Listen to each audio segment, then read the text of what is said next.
So if you're a golfer out there who struggles with thin strikes, so those clean strikes that one don't go as far as you want them to, go quite low, and in the cold weather hurt your hands a lot when you hit them. So we're going to fix that in this video because we're going to get into 3 reasons to why you do that, and of course a fix for each one of those reasons. So I'm Jonathan Chan with JChownGolf. Let's dive right into it. So reason number 1. Now this is a lot of golfers suffer from this massively, and that is coming out of your posture as you're coming into the golf ball. So when you're coming down the downswing, your upper body is raising upwards, because we know in order for us to hit a thin shot, that club has to elevate off the ground. So for all these reasons, if you do them bad enough, you could also top the golf ball. So for a lot of you guys who top the ball, for sure this will be in there a little bit as well. So if you're coming into that golf ball and your posture slightly raises up, that club's going to be elevated off the ground and you're going to hit it right on that equator of the golf ball. You'll hit it a little bit thin. Again, we don't need to be hitting it that much, you know, above where we want to with that golf ball for it to thin. Very fine margins with golf, as we know. We only need to be doing this move a little bit to hit a little bit too clean of a shot. So we see this, a lot of golfers struggling from coming out of posture. It's usually because of other things in the golf swing there. Most commonly, a steep shaft in transition here. So I'm going to put a card up here for the more in depth for this, coming out of posture, steep shaft kind of related. Because if you are having a steep shaft, your body will always try to reorganize that shaft. It will try to shallow out the golf club again, and you can see, what am I doing for that to happen? If I raise up and come out of my posture, my chest raising upwards, the shaft actually shallows out a little bit late though. It does shallow, but not a good way to shallow it. So you can imagine, yep, that shaft would be shallow in doing that, but also I've come out my posture, radius of my swing's moved upwards.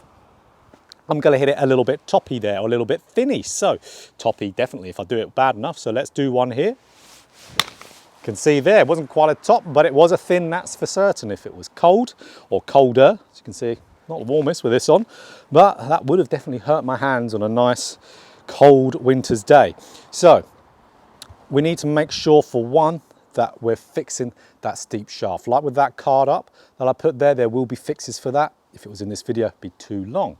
But a good little drill to do here, guys, to make sure you're keeping your posture down and keeping yourself in that shot so that club can then travel down, because we need this chest to stay down to get through that golf ball, to make sure we are descending on that shot nicely and not moving our golf club up, is a nice drill with an alignment stick here. So all we need to do, place it underneath your trail arm just like this. Now you can see how half of it's coming out in front of me here. So what I want to do with this, I want to be starting my downswing, and I want this to continually point down towards the ground. I want the stick to be pointing down towards the ground, because if I stand up, stick's pointing away from me now. So I want it to be going down towards the ground, and that's going to keep my club descending down that golf ball nicely, and I'm going to hit better strikes for it. So let's give one a go here. This is going to keep me nicely down in my posture and fix that little thinny strike.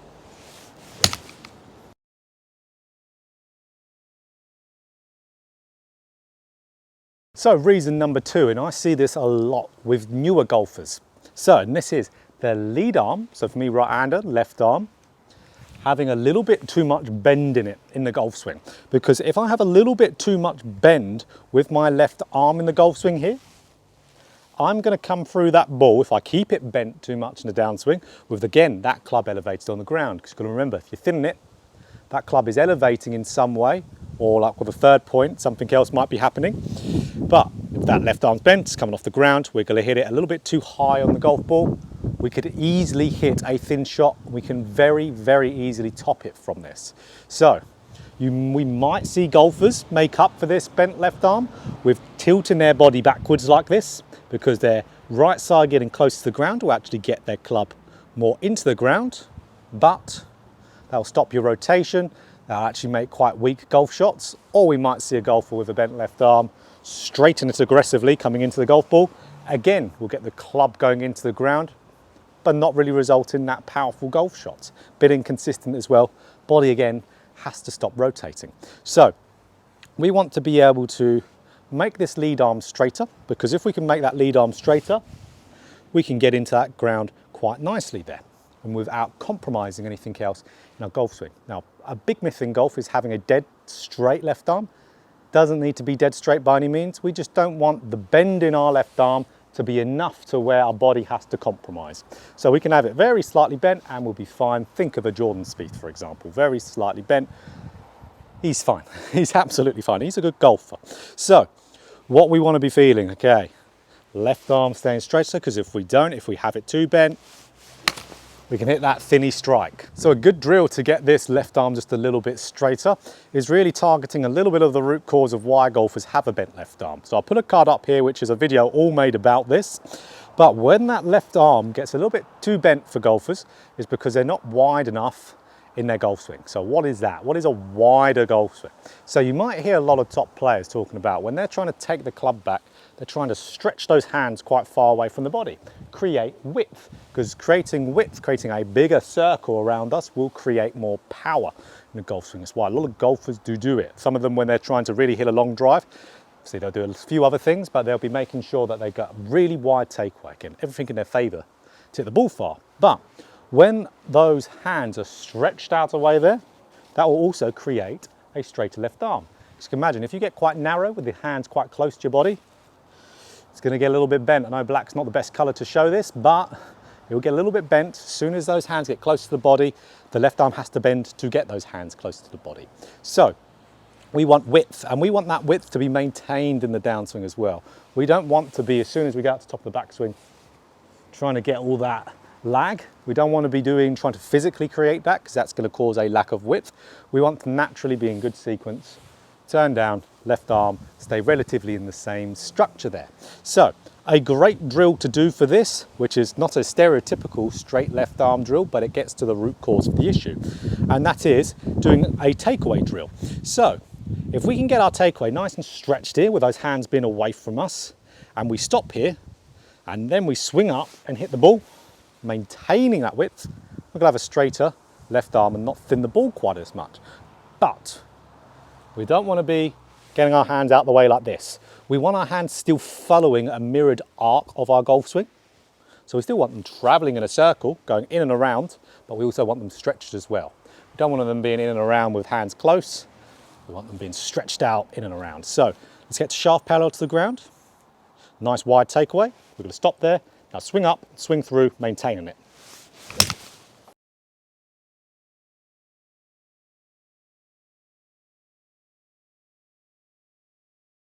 So the third most common reason to why you hit this thin shot, and to be honest, this actually is the most common one that I see on a daily basis, and that is your weight is hanging too much back on your trail leg in the downswing.